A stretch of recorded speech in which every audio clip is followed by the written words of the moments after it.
우리에게 주시는 말씀은 디모데전서의 말씀입니다. 디모데전서 1장 12절에서 17절까지의 말씀입니다. 살아계신 하나님의 말씀입니다. 우리 한 절씩 교독하고요, 마지막 17절은 함께 읽도록 하겠습니다. 나를 능하게 하신 그리스도 예수 우리 주께 내가 감사함은 나를 충성되이 여겨 내게 직분을 맡기심이니 내가 전에는 비방자요 박해자요 폭행자였으나 도리어 긍휼을 입은 것은 내가 믿지 아니할 때에 알지 못하고 행하였습니다. 우리 주의 은혜가 그리스도 예수 안에 있는 믿음과 사랑과 함께 넘치도록 풍성하였도다. 미쁘다 모든 사람이 받을 만한 이 말이여 그리스도 예수께서 죄인을 구원하시려고 세상에서 임하셨다 하였도다. 죄인 중에 내가 괴수니라. 그러나 내가 긍휼을 입은 까닭은 예수 그리스도께서 내게 먼저 일체 오래 참으심을 보이사 후에 주를 믿어 영생 얻는 자들에게 본이 되게 하려 하심이라. 영원하신 왕 곧 썩지 아니하고 보이지 아니하고 홀로 하나이신 하나님께 존귀와 영광이 영원 무궁하도록 있을지어다. 아멘. 네, 안녕하십니까. 저는 동행마을을 담당하여 섬기고 있는 권순웅 목사입니다. 어느덧 7월의 마지막 수요 예배를 우리가 함께 예배드리며 나아갑니다. 오늘 이 예배를 통하여서 오늘부터 이제 무더위가 시작된다고 하는데 이 더운 시기들을 더욱더 힘있게 또한 아름답게 살아낼 수 있는 우리 모든 성도님들 되시기를 주님의 이름으로 축복합니다. 오늘 우리가 함께 읽은 말씀은 사도 바울이 디모데에게 전한 성경 편지의 내용들입니다. 사도 바울은 우리가 너무나도 잘 알고 있듯이 복음을 전하기 위해서 누구보다 굉장히 애를 많이 썼던 사람입니다. 참 많은 곳을 다니고요, 또 많은 사람들을 만나면서 복음을 전했습니다. 그만큼 많은 위기도 겪고 어려운 일들도 겪었던 것을 우리가 잘 알고 있습니다. 사실 사도 바울의 이 사역의 모습들을 보면 마음 한편에 어떻게 이렇게까지 할 수 있을까? 이렇게 할 수 있는 힘이 도대체 어디서 나온 것일까? 라는 생각들을 하게 되어집니다. 그만큼 만만하지 않은 순간들이 많이 있었고 그만큼 많은 위기와 어려움들을 견뎌냈음을 알고 있기 때문입니다. 이 디모데서는 사실 그렇게 산전수전 다 겪은 베테랑 사역자가 이제 막 하나님의 그 사역을 감당해가는 어린 디모데 사역자에게 편지하면서 앞으로 어떻게 사역해내며 또 어떻게 살아내야 될지 격려하고 권면하는 내용들을 담고 있습니다.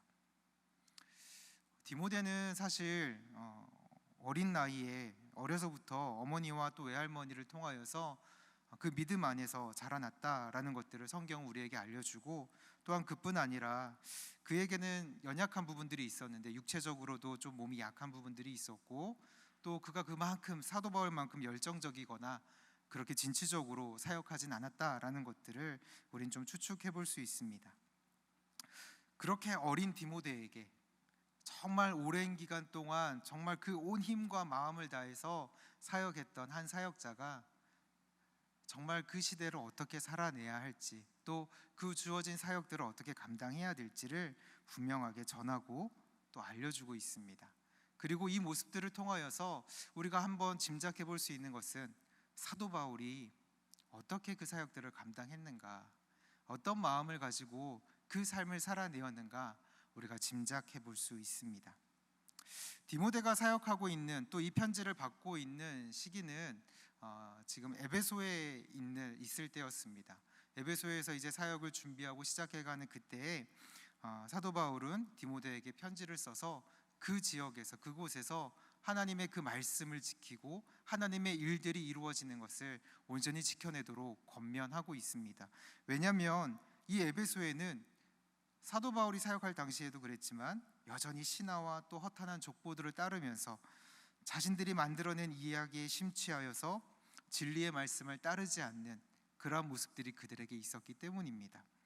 또한 율법의 교사가 되기를 원하지만 정작 그 율법이 어떠한 의미인지 알지도 못하면서 끊임없이 다른 사람을 지적하고 다른 사람들을 향해서 손가락질하는 그러한 모습들도 그 안에 있었음을 우리 앞부분에는 그런 부분들을 보여주고 있습니다.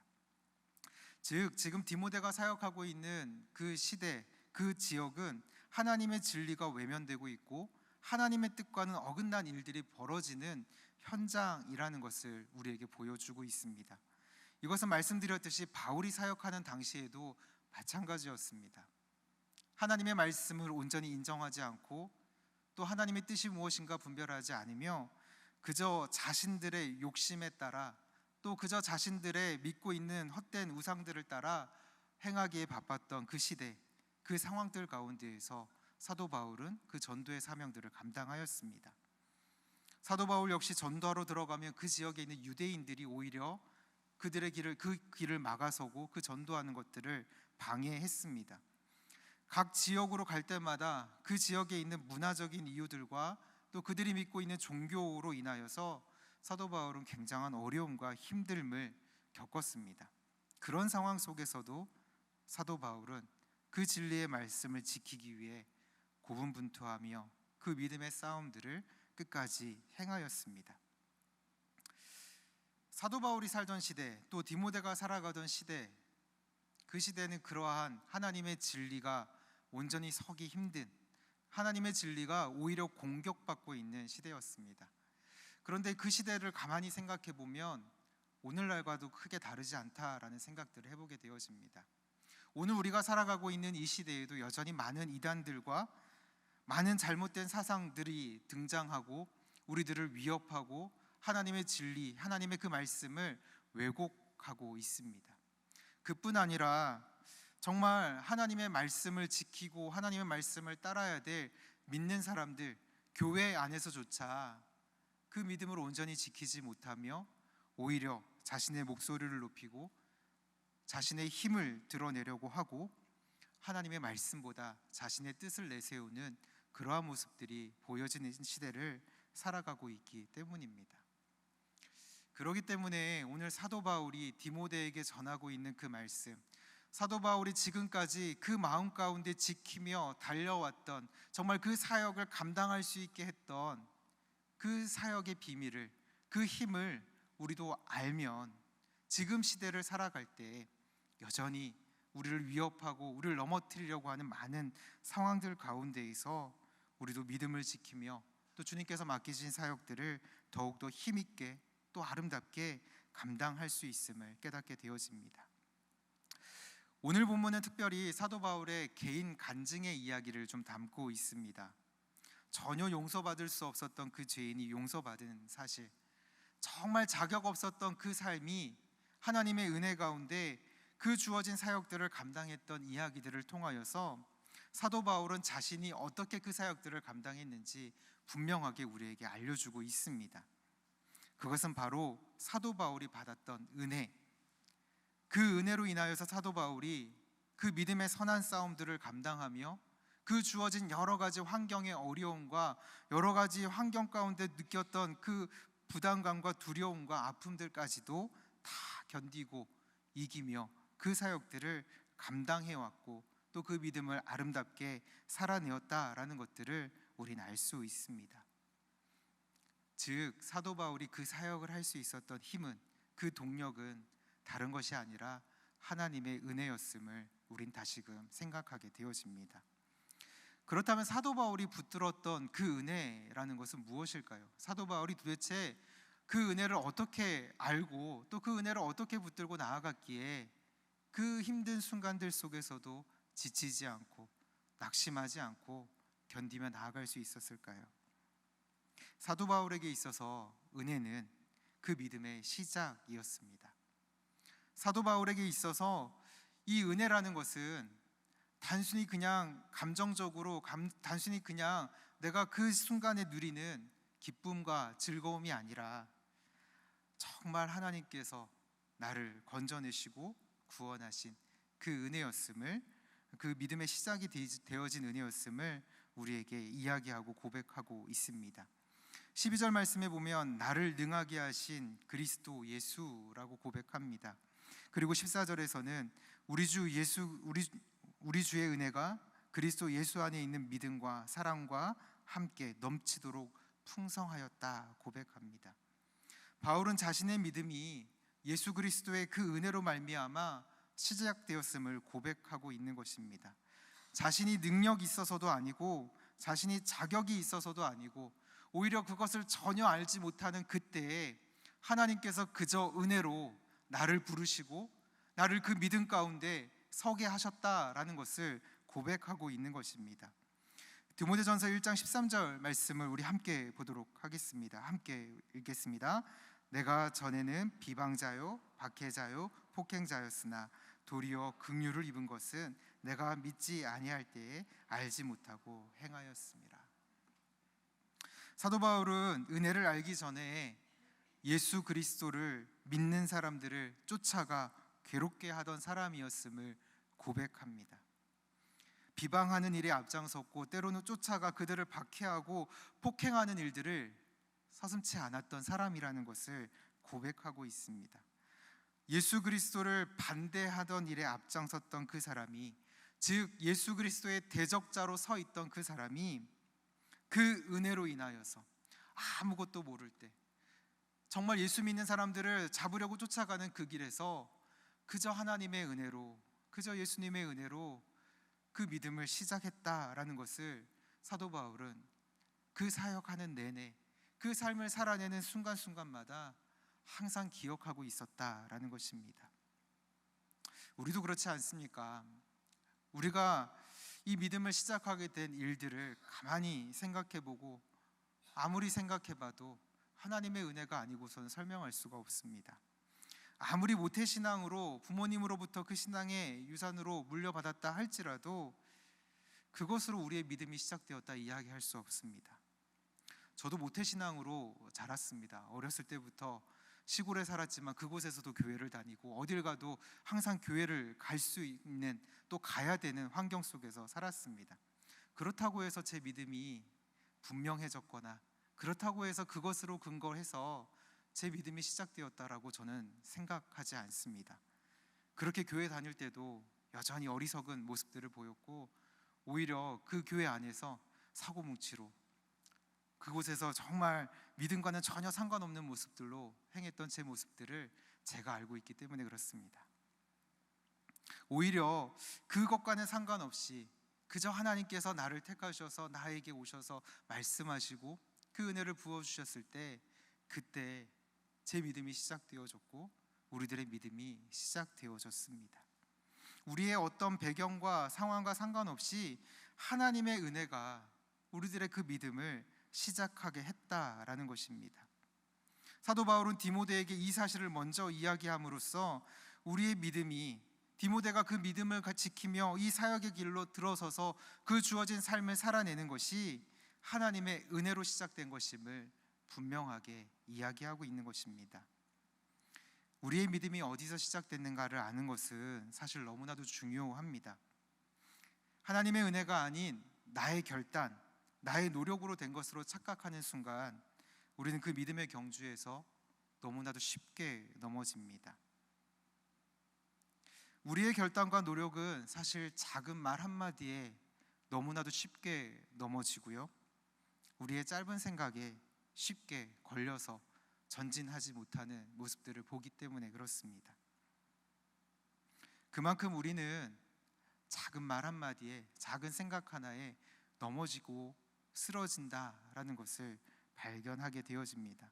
그렇기 때문에 우리의 노력과 우리의 결단으로 시작된 믿음이라면 그것은 너무나도 쉽게 넘어질 것이고 너무나도 쉽게 걸림이 되어질 것입니다.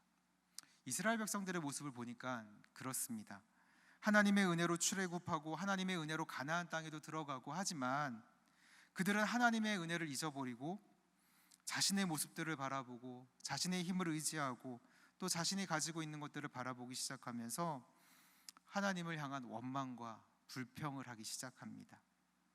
하나님의 은혜로 시작됐던 그들의 길이 오히려 하나님을 향한 원망과 불평으로 채워진 것은 하나님의 은혜를 잊어버리고 세상을 쫓아갔을 때 나타났던 모습들입니다. 오늘날을 살아가는 우리들의 삶도 마찬가지입니다.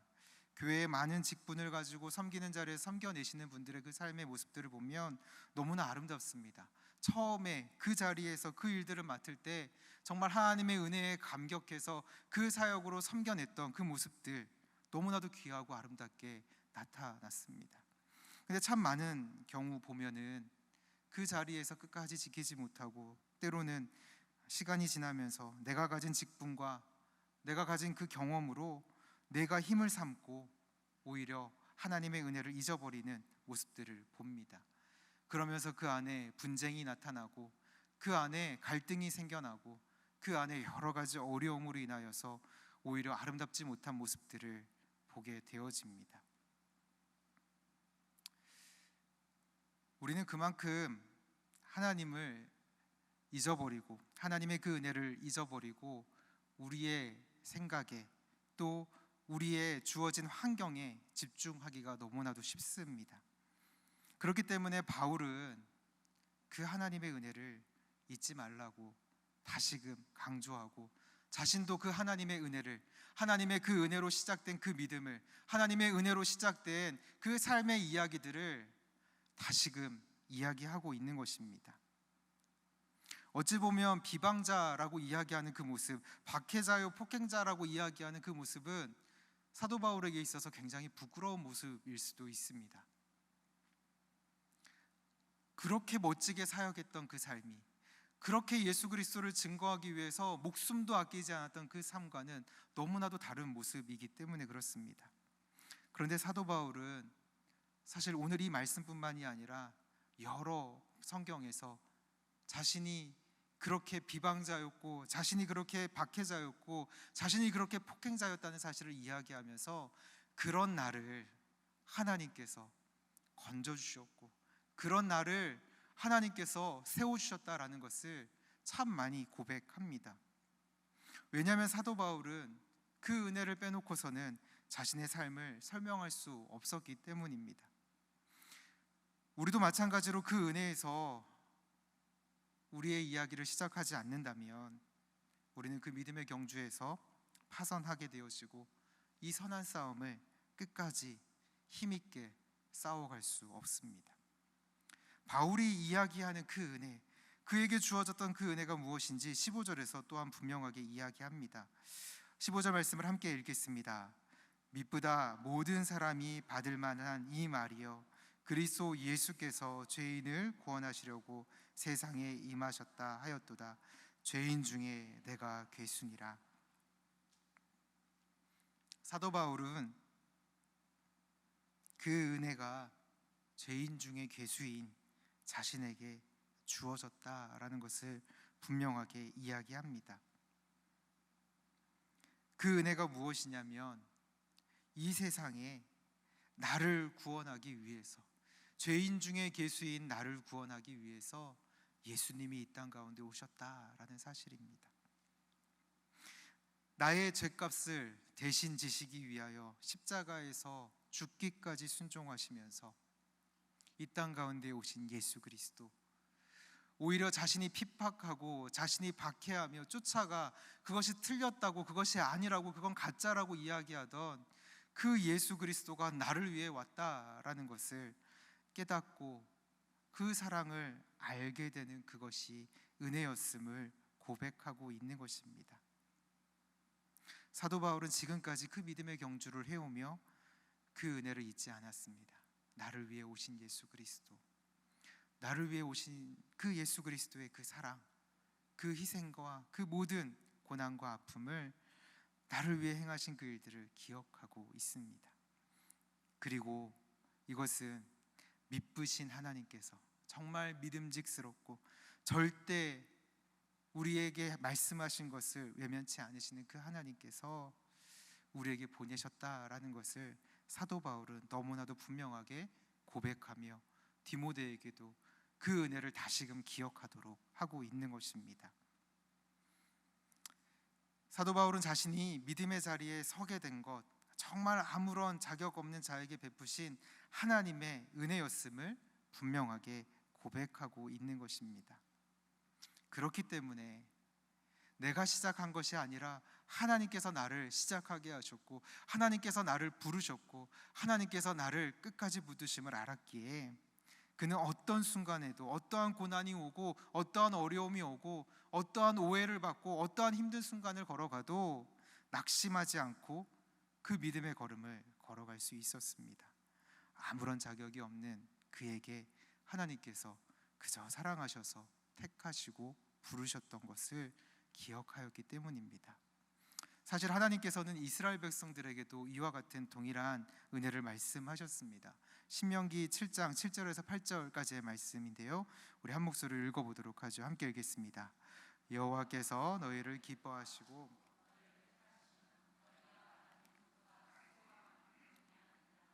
너희는 오히려 모든 민족 중에 가장 적으니라. 여호와께서 다만 너희를 사랑하심으로 말미암아 또는 너희 조상들에게 하신 맹세를 지키라 하심으로 말미암아 자기 권능의 손으로 너희를 인도하여 내시되 너희를 그 종되었던 집에서 애굽 왕 바로의 손에서 속량하셨나니.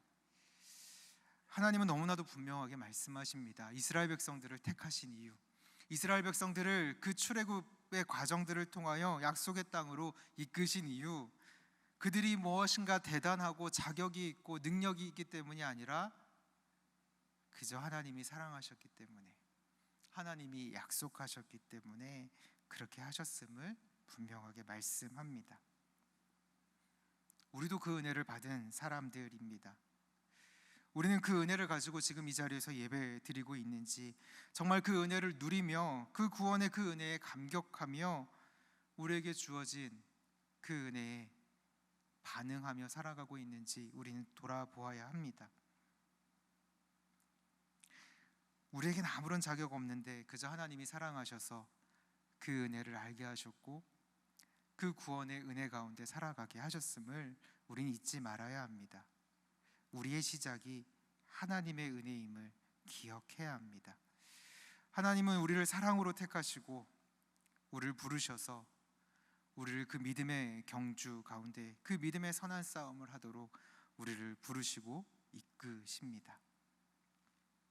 그리고 하나님께서 시작하신 이 일은 결코 포기되거나 중단되지 않습니다.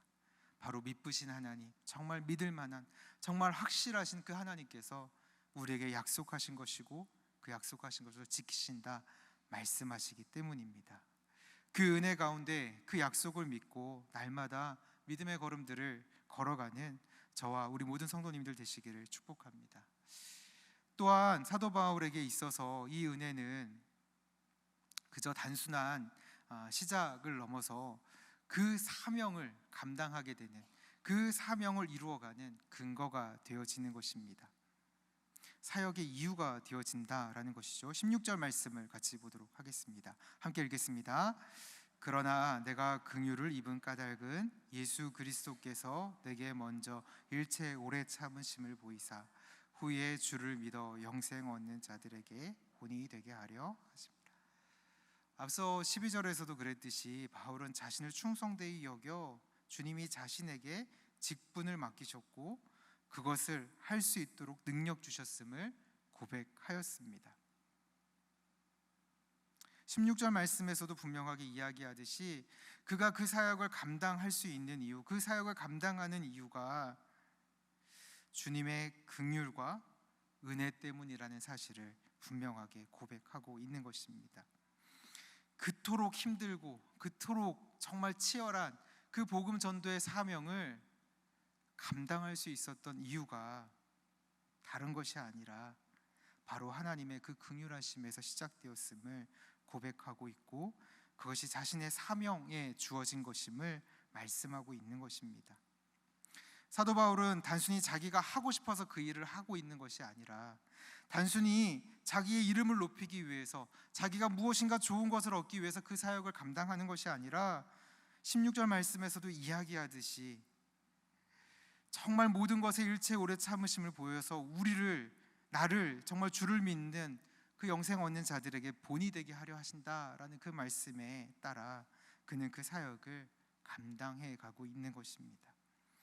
바울은 하나님의 은혜를 자신의 사역의 근거로 삼고 또 이 만만하지 않은 상황들 가운데에서도 흔들림 없이 그 믿음을 지키며 그 믿음의 선한 싸움을 감당하였던 것입니다. 자신에게 주어진 그 사역의 자리, 자신이 섬겨내고 있는 그 모든 일들, 자신이 살아내고 있는 그 삶의 모든 자리가 하나님께서 맡기시고 하나님께서 주신 은혜의 자리임을 알고 그 은혜에 의지하여서 그 사역을 감당하고 있다라는 것입니다. 우리가 서 있는 이 자리, 우리가 살아내는 삶의 많은 이야기들과 그 사역들도 하나님께서 우리에게 은혜로 맡기셨다라는 것을 우린 기억해야 합니다. 하나님께서 우리를 사랑하셨기 때문에 택하셨을 뿐 아니라 그 택하신 자들에게 기대하고 원하시는 모습들이 있고 그 모습들이 바로 그들의 삶이고 그들의 사역임을 우린 기억해야 합니다. 하나님께서 이스라엘 백성들을 택하셨고 그들을 제사장 나라 삼으셨습니다. 그들을 통하여서 열방이 주께로 돌아오고 주의 나라가 확장되어질 것을 기대하셨습니다. 그러나 그들은 그 역할을 감당하지 못합니다. 하나님의 은혜를 잊고 자신들의 사명을 팽겨쳐버린 것입니다. 하나님께서 사울을 왕으로 세우시고 그가 그 왕으로서의 역할을 잘 감당할 것을 기대하셨습니다. 그러나 사울 왕은 자기 의에 빠져서 하나님이 원하시는 왕의 모습과는 너무 다른 모습들로 그 삶을 살아냅니다. 하나님의 은혜를 잊고 자신에 의해 또 자신의 주어진 환경에 기대어 살아갈 때 그 사역들은 온전치 못하고 그 맡겨진 일들이 어그러지는 것을 보게 되어집니다. 사도 바울은 나를 충성되이 여겨서 나를 이 자리에 두셨다라는 것을 분명하게 고백하며 하나님께서 나에게 그것을 감당할 힘을 주신다라는 그 약속을 믿으며 나에게 보여주신 그 예수 그리스도의 모든 것을 참으시며 나를 위해 견뎌내신 그 예수 그리스도의 본을 따라 이 땅을 살아가며 자신을 따라 믿음의 걸음을 걸어가는 그들에게 본이 되는 삶을, 그러한 사역을 감당하며 나아갔던 것입니다. 사실 바울뿐만이 아니라 은혜를 입었던 많은 사람들이 그 각자에게 주어진 사역들을 아름답게 감당한 일들을 우린 잘 알고 있습니다. 은혜를 입은 노아는 당시에 사람들이 그렇게 악하게 행하였지만 사람들이 이해할 수 없는 산 위에다 방주를 만드는 그 일을 감당하였습니다. 은혜를 입은 에스더는 당시의 사람들로서는 생상할 수도 없는 왕이 부르지도 않은데 왕 앞에 나아가 정말 죽으면 죽으리라는 그 믿음의 고백을 가지고 나아가서 하나님의 그 은혜의 일들을 감당했습니다. 그뿐이겠습니까? 느헤미야, 다니엘, 많은 믿음의 사람들이 그 은혜를 입은 대로, 그 은혜를 받은 대로 하나님께서 주신 사명들을 감당했습니다. 우리는 지금 어떻게 하고 있습니까? 정말 하나님께서 주신 그 은혜, 하나님께서 우리에게 맡기신 그 은혜의 사명들을 잘 감당하고 있습니까? 아니면 하나님께서 우리에게 베푸신 그 은혜 가운데 우리에게 맡기셨던 그 사명은 온데간데 없고 그저 나의 만족과 나의 유익을 위해서 살아가고 있는 모습은 아닙니까? 하나님께서는 우리를 부르셔서 우리를 그 은혜의 자리에 두셨던 것은 모양은 다르고 방법은 다를 수 있지만 분명한 것은 사도 바울이 그랬던 것처럼 우리의 모습을 통하여 하나님의 은혜가 흘러가고 우리의 수고와 섬김을 통해서 하나님의 그 사랑이 보여지기를 원하십니다. 하나님의 은혜로 하나님께서 맡기신 사역들을 감당하며 달려온 사도 바울은 여전히 그 마음 가운데 그 하나님의 은혜를 바라보며 달려왔습니다. 그리고 그 입술에서 고백되어지는 것은 17절의 고백처럼 하나님께 합당한 찬양과 경배를 돌립니다. 함께 17절 말씀 읽도록 하겠습니다. 영원하신 왕, 곧 썩지 아니하고 보이지 아니하고 홀로 하나이신 하나님께 존귀와 영광이 영원무궁하도록 있을지어다. 아멘. 사도 바울은 그 은혜로 하나님께서 맡기신 사역들을 감당하면서 끊임없이 하나님을 바라보며 하나님께 영광 돌리며 하나님을 찬양하였습니다. 우리가 살아가는 그 은혜의 걸음에서도 하나님께서 맡기신 사명들을 감당함에 있어서도 우린 끊임없이 그 영원하신 하나님을 바라보며 하나님을 찬양하며 우리에게 주어진 그 사역들을, 그 사명을 아름답게 이루어 가야 합니다. 그것을 할 수 있는 방법은 하나님의 은혜 가운데 우리가 거할 때 가능합니다. 사역을 하면서 이 은혜의 중요성을 참 많이 깨닫습니다. 열심히 사역하고 참 많은 일들로 인하여 바쁘게 시간들을 보냅니다. 교회 안에서 많은 시간을 보내고 많은 믿음의 성도들을 만나 권면하고 세우면서 또 함께 그 믿음의 일들을 가지고 기도하면서 시간들을 보냅니다. 그럼에도 때로는 마음 한구석에 무엇인가 허전한 마음을 느낄 때가 있습니다. 가끔은 정말 이 사역하는 이 과정들 가운데 내가 정말 잘하고 있는가? 어떻게 하는 것이 옳은 것인가? 지금 이 시대 속에서 어떻게 해야 되는가? 그저 그런 막막한 고민들 속에 빠져 있을 때도 있습니다. 그러면서 문득 그때마다 드는 생각은 내 안에 하나님의 그 은혜가 없구나. 내가 그 하나님의 은혜 없이 지금 그 사역들을 감당하고 내가 하나님의 은혜 없이 하나님의 그 은혜를 생각하지 않고 지금 이 믿음의 걸음을 걸어가고 있구나라는 것들을 깨닫게 되어집니다. 하나님의 은혜가 없을 때 아무리 사역을 하고 아무리 주어진 일들을 감당한다고 하지만 우리의 마음에는 그러한 허전함과 또 한편으로는 그 사역들에 있어서 지치고 낙심되는 마음 가운데 빠져들게 되어집니다. 사도 바울은 그것을 너무나도 잘 알고 있었습니다.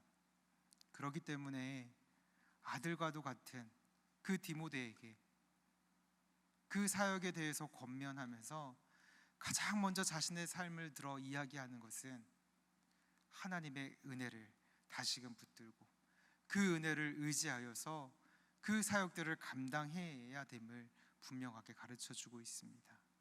그 은혜로 그 믿음이 시작되어졌고 그 은혜로 그 주어진 사명들이 사역들이 부어졌음을 사도 바울은 알고 있었기에 내가 지금까지 그렇게 해올 수 있었다라고 고백하며 디모데에게 너도 그 은혜를 다시금 붙들고 그 믿음의 선한 싸움을 싸우며 달려갈 것을 권면하고 있는 것입니다.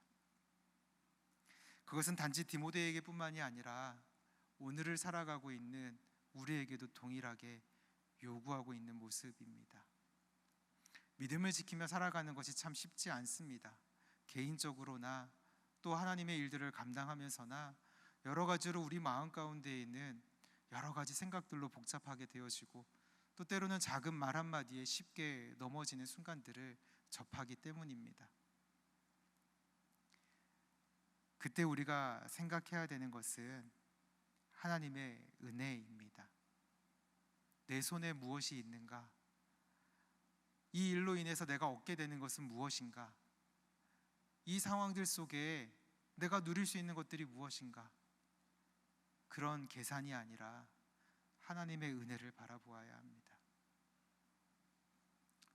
때론 사도 바울과 같이 모진 고난을 당한다 할지라도 때로는 내가 그렇게 외치고 또 믿음으로 반응하는 것들이 사람들에게 전혀 받아들여지지 않는다 할지라도 우리는 하나님의 은혜를 바라보고 우리에게 주어진 그 삶의 걸음을 걸어가야 하고 우리에게 맡겨진 그 사역을 감당해 가야 합니다. 은혜라는 것은 단순히 내가 그냥 감정적으로 누리는 그저 나에게 선의로 행하는 일들로 인하여서 혹은 나의 마음을 감동시키는 어떠한 이야기들로 인해서 생겨나는 그러한 감정적인 것들이 아니라 하나님께서 이미 예수 그리스도를 통하여 우리에게 보이시며 하나님께서 예수 그리스도를 통하여 우리에게 이렇게 살아내라고 말씀하시는 그 삶의 초청이 은혜임을 우린 기억해야 한다라는 것입니다. 그 은혜를 받은 사람의 모습은 사도 바울이 이렇게 보여주고 있습니다. 먼저 그 은혜에 늘 감사함을 보여주고 있습니다. 정말 바울이 고백하듯이 나를 능하게 하시고 나에게 이 일을 맡기신 분이 하나님이심을 늘 기억하며 하나님께 감사하며 나아갑니다. 내가 맡아서 섬기고 있는 이 일들에 그러한 비중, 정말 이것이 더 높고 낮음의 그러한 모습들이 아니라 더 많고 적음의 일들이 아니라 하나님이 나에게 이 일을 맡기셨음에 감사하고 또 그 일을 맡기신 하나님께서 나에게 힘 주심을 믿고 나아가는 모습을 사도 바울은 우리에게 먼저 보여주고 있습니다. 또한 사도 바울이 그 은혜 가운데 보여주고 있는 모습은 미쁘신 그 하나님을 바라보는 것입니다. 하나님을 신뢰하는 것입니다. 내 상황과 환경이 어떠하든지 상관없이, 나에게 보여지고 드러나는 그 상황들이 어떠하든지 상관없이 그저 하나님의 그 은혜를 신뢰하며 하나님께서 내게 행하신 그 은혜에 감사하며 그 삶을 살아가는 것입니다. 또한 마지막으로 우리에게 보여주고 있는 모습은 17절의 고백처럼 하나님께 합당한 영광을 돌리며 살아내는 것입니다. 우리는 하나님의 은혜를 떠나서 아무것도 할 수 없는 존재입니다. 사도 바울은 그 사실을 우리에게 보여주고 간증하고 있는 것입니다. 우리의 힘으로 이루어낸다라는 것은 결국 어리석음에서 나오는 죄뿐임을 우린 기억해야 합니다. 그러나 우리가 은혜를 힘입어 나아간다면 세상에 아무리 우리를 두렵게 하는 일들이라 할지라도, 아무리 상황들이 녹록지 않다 할지라도 그 가운데 나를 능하게 하신 그 하나님의 힘이 하나님의 뜻을 이루는 그 일에 우리를 사용하실 것입니다. 혹시 이 자리에 그 은혜를 온전히 누리고 계신 분들이 있다면 사도 바울이 그리하듯이 끊임없이 하나님께 감사하며 그 은혜를 온전히 더 신뢰하며 하나님께 영광 돌리는 그 삶을 계속해서 힘써 행하시기를 축복합니다. 혹은 지금 그 은혜의 자리와는 너무나도 떨어져 무감각한 상태에 놓여 있는 분들이 있다면 여전히 우리를 그 은혜의 보좌로 초청하시는 그 주님의 음성을 듣고 그 은혜의 보좌 앞에 나아가시기 바랍니다. 히브리서 4장 16절 말씀은 우리에게 이렇게 말씀합니다. 함께 읽도록 하겠습니다. 그러므로 우리는 긍휼하심을 받고 때에 따라 돕는 은혜를 얻기 위하여 은혜의 보좌 앞에 담대히 나아갈 것이다. 주님은 여전히 그 은혜의 보좌 앞에 나오라 말씀합니다. 한없이 부어주시는 그 은혜를 받아 누리라 말씀합니다. 다시금 그 은혜를 기억하고 그 은혜의 보좌 앞에 나와 그 은혜 가운데 설 것을 요청하고 있는 것입니다. 사도 바울은 끊임없이 그것을 가르치고 전하고 있습니다.